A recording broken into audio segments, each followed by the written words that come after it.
What's going on, y'all? Brother Shay here, Restoration Embassy, Ambassadors for Christ, New Orleans Revival Center. Today we're just here to add another volume to our Christian apologetics series on why did God regret choosing Saul? If he knows so much, if God knows so much, why did he have to regret choosing Saul? See, have you ever read 1 Samuel 15:11 and wondered how could God regret making Saul king? It says, I regret that I have made Saul king because he has turned away from me. Some critics say this seems contradictory. If God is all-knowing, how could he be surprised or regretful? Doesn't omniscience, God being everywhere at once, you know what I'm trying to say. Doesn't that mean that he would have known Saul's choices from the start? Here's the key. The Bible uses human language called anthropomorphism to help us understand God in terms that we can relate to. When God regrets, it isn't a human flaw or surprise. It's a way of showing the serious consequences of disobedience and his righteous judgment in a way that we can grasp. Think about it.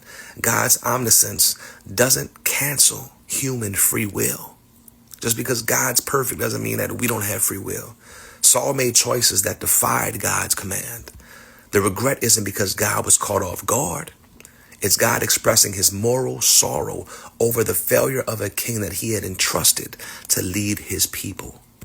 It's like a parent knowing exactly what could go wrong, but still feeling the pain when a child makes poor choices.